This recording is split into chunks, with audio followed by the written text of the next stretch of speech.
tous les gens qui disent oui, on n'a pas vraiment besoin des ultra-orthodoxes à l'armée, c'est faux. On a besoin de plus de soldats. Même si demain tous les ultra-orthodoxes rentrent à l'armée, le temps qu'ils se fassent leur formation, la formation de combattants en Israël, ça dure un minimum d'une année.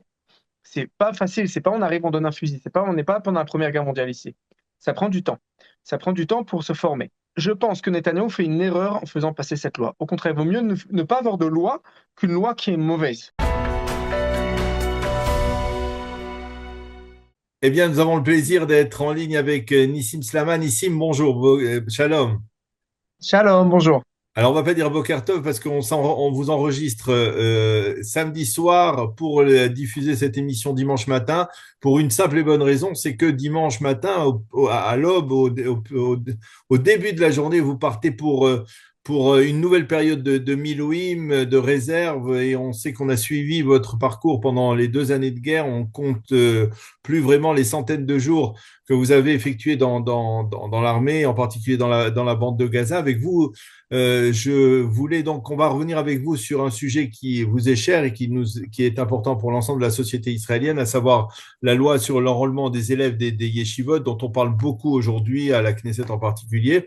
Et mais avant tout, je voudrais avec vous, puisqu'on est dans l'ambiance de l'armée israélienne, parler de la décision de Benjamin Netanyahou de nommer Roman Goffman, le général Roman Goffman, au poste de chef du Mossad israélien. Vous avez publié un post qui a fait beaucoup de bruit ces derniers jours en insistant sur un point, l'accent de Roman Goffman. Expliquez-nous d'abord pourquoi vous avez insisté sur ce point et qu'est-ce que vous pensez de la nomination du général Goffman. Ok, je pense qu'il faut diviser ça en trois choses. La première chose, c'est est-ce qu'il est apte à la fonction au poste? Je suis pas au Mossad, je suis pas chef du Mossad, et personne ne sait, et aucun des gens qui, a priori, hein, des gens qui nous écoutent, ne savent que ce qu'il faut pour le Mossad exactement. Donc, toutes les personnes qui disent oui, il n'est pas apte pour être chef du Mossad, oui, il est apte pour être chef du Mossad, ils en savent absolument rien. La deuxième chose, c'est les opinions qu'il a partagées. Et en tant que général en Israël, il a partagé des opinions sur la manière dont on doit faire la guerre, sur la manière dont on doit faire les choses. On parle de quelqu'un qu'on appelle à l'armée, que je connaissais, je le connaissais de l'armée avant, on appelle ça un cheval galopant. C'est quelqu'un qui va au fond. Contrairement à tous les généraux qui, pour faire un peu, pour faire fonctionner l'armée, ils disent oui, mais on va y aller doucement. Non, au contraire, Roman Kaufman, c'est quelqu'un qui attaque et qui veut gagner. Je me rappelle qu'il y a quelques années, il était devant tous les gens de l'état-major israélien. Je parle de Eisenkot, je parle de Herzl Halevi, je parle de Khaliwa. Zamir, tous les chefs d'état-major, il est devant lui, il leur explique, quelques années avant la guerre, il leur explique, on a besoin d'utiliser l'armée de terre. Il faut que vous utilisiez l'armée de terre. Il faut savoir attaquer, on doit savoir se défendre, on doit utiliser l'armée de terre. Et on voit tous les chefs d'état-major qui sont tout simplement en train de rigoler sur lui.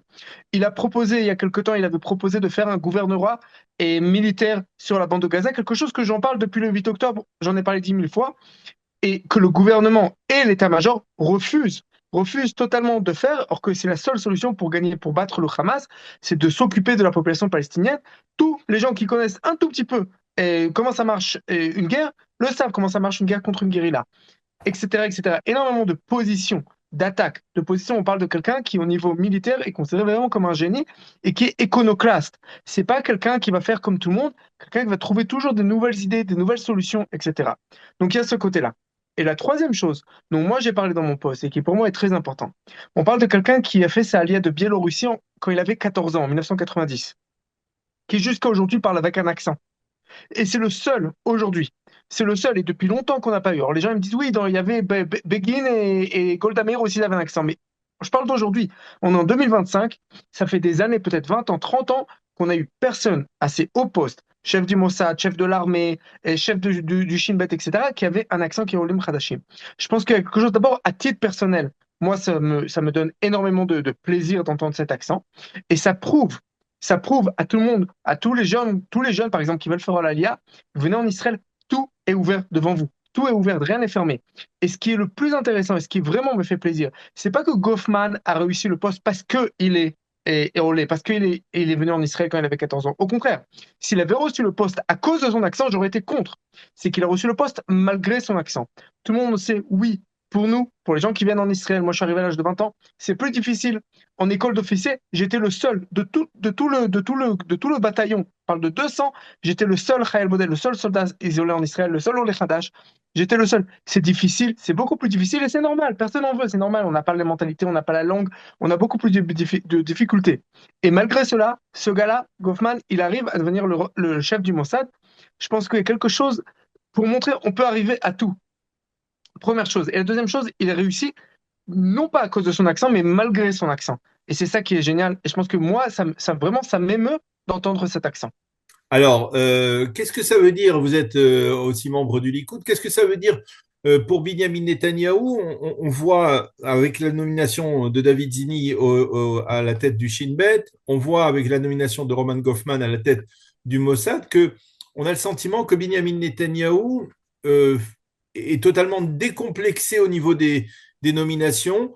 Est-ce que ça veut dire pour vous qu'il tire les leçons du 7 octobre? Est-ce que ça veut dire que finalement certaines limites ou certaines restrictions qu'il s'était imposées dans la nomination pour essayer de pas trop froisser les gens et qui ont donné des résultats finalement pas toujours réussis comme ça, comme par exemple le cas de Ronen Bar, hein, l'ancien chef du Shin Bet. Est-ce que on voit un nouveau Binyamin Netanyahou, qui est le Binyamin Netanyahou après le 7 octobre? D'abord, j'espère, et enfin, moi je le vois pas partout. Le Hamas est toujours au pouvoir. Il y a encore d'énormes problèmes. Donc, je ne sais pas à quel point Netanyahou il a changé. Ce que je sais, c'est que dans un État démocratique, les chefs des services armés doivent dépendre du chef du gouvernement du gouvernement ou des élus. Dans un pays démocratique, les élus sont au-dessus des chefs des services armés. Quand on voit que la gauche qui demandait à l'époque de la proposition de réforme pour rendre Israël enfin une démocratie, qu'on voyait qui demandait que toute cette histoire de refuser de servir à l'armée, ou pire, qui demandait de faire un coup d'État, c'est quelque chose d'impensable. Quand on parle des anciens chefs du Shin Bet, des anciens chefs du Mossad, qui parlaient dans leur poste contre le gouvernement, c'est quelque chose d'impensable. Quand on parle de l'ancien chef du Shin Bet qui refuse de céder son poste, c'est quelque chose d'impensable dans une démocratie. Donc oui, dans une démocratie, le chef du gouvernement ou le gouvernement qui nomme les chefs des forces armées, que ce soit police, armée, service secret intérieur ou service secret extérieur, doivent dépendre totalement des élus. Doivent dépendre, et le fait que avant aujourd'hui, ça se passait pas comme ça, c'est ça le problème. Moi, mon problème, c'est pas qu'il nomme Zamir et qu'il nomme Goffman. Mon problème, c'est que Ronan Bar a été nommé. C'est ça le problème, c'est qu'avant ça, on nommait les gens pour d'autres raisons et pour des gens qui ne dépendaient pas des élus. Il faut à tout prix. Maintenant, il reste que la conseillère du gouvernement, la conseillère juridique du gouvernement doit elle aussi dépendre du gouvernement. En gros, c'est simple. Dans un État démocratique, il y a aucun, ça n'existe pas un fonctionnaire indépendant. Quand à chaque fois on parle en Israël, oui, de l'indépendance des fonctionnaires, c'est ne rien comprendre à la démocratie. Dans une démocratie, un fonctionnaire ne peut pas être indépendant. Ou c'est un élu, ou il dépend d'un élu qui peut le virer et l'engager comme il faut. Ça n'existe pas quelqu'un d'indépendant. Donc, au contraire, si Goffman et, le nouveau chef pas Zamir, Zini. si oui, pardon, et sont des bons postes, on voit que Zamir n'est pas top, et ça c'est la première chose, et c'est très important, c'est ce qu'il faut. Le problème, c'est ce qui se passait avant, pas ce qui se passe maintenant. Ok. Alors maintenant, je voudrais qu'on aborde le deuxième sujet parce que c'est un sujet qui, je suis certain, vous tient à cœur, surtout à la veille alors que vous allez passer encore une nouvelle période de plusieurs mois dans la réserve militaire, dans les Milouim. Euh, Comment vous réagissez? Je vais vous poser la question de manière de but en blanc concernant l'aspect politique de cette loi. Comment vous réagissez, vous, au fait que le Likoud, Binyamin Netanyahou, le leader de votre parti, eh bien, continue à vouloir promouvoir cette loi alors que cette loi de Boaz Bismuth, visiblement, elle ne répond aucunement au problème de manque de soldats et de soldats combattants en particulier au sein de l'armée. Elle ne résout pas le problème et elle maintient d'une certaine manière, on va dire, toute une communauté en dehors du fardeau sécuritaire. La première chose, c'est qu'on a besoin de soldats. Tous les gens qui disent oui, on n'a pas vraiment besoin des ultra-orthodoxes à l'armée, c'est faux. On a besoin de soldats. On a besoin de plus de soldats. La deuxième chose, c'est que même si demain tous les ultra-orthodoxes rentrent à l'armée, le temps qu'ils se fassent leur formation, la formation de combattants en Israël, ça dure un minimum d'une année. C'est pas facile, c'est pas on arrive, on donne un fusil, on n'est pas pendant la Première Guerre mondiale ici. Ça prend du temps. Ça prend du temps pour se former. Ça va prendre du temps. Ça, c'est la deuxième chose. La troisième chose, Je pense que Netanyahou fait une erreur en faisant passer cette loi. Au contraire, il vaut mieux ne pas avoir de loi qu'une loi qui est mauvaise. Qu'une loi qui est mauvaise comme celle-là.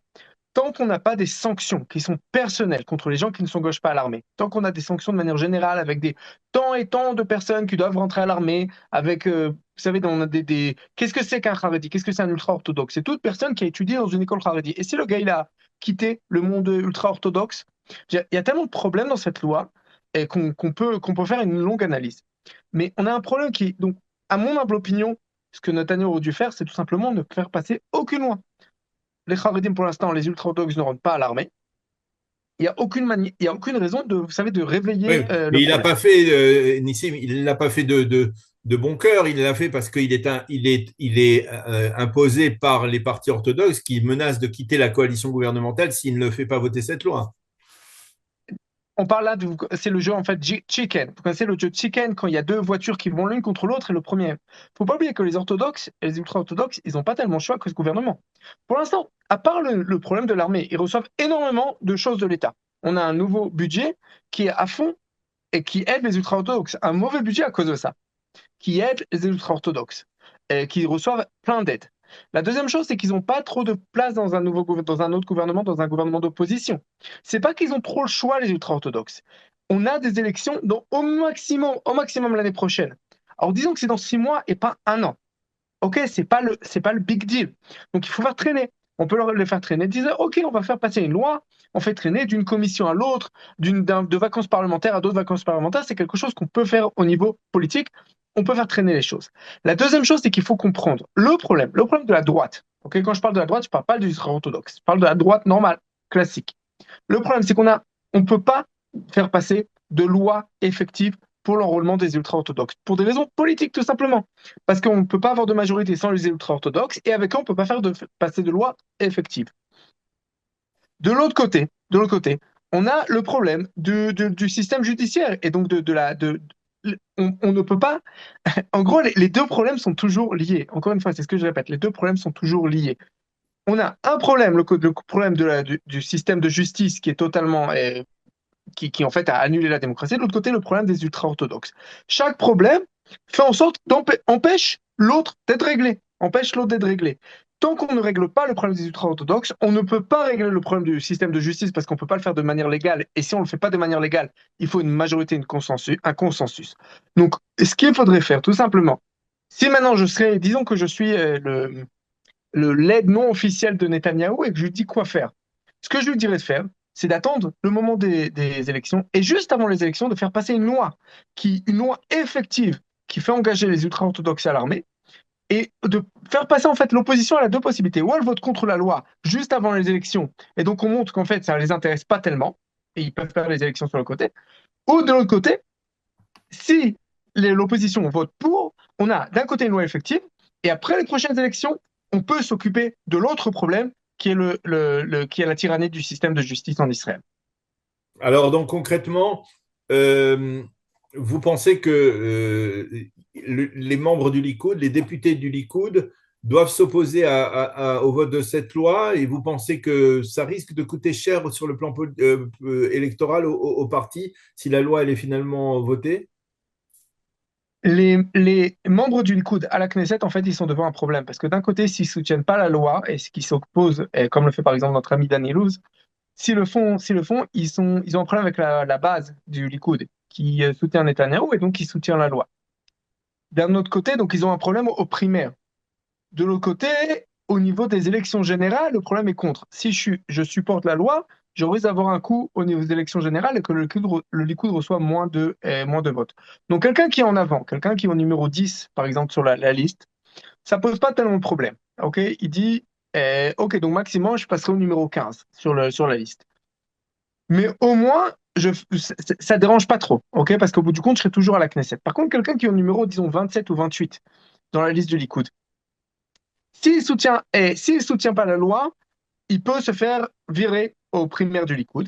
Et s'il soutient la loi, le Likoud recevra moins et il rentrera pas à la Knesset. Donc en fait, on Il y a a un un dilemme dilemme. politique. Voilà.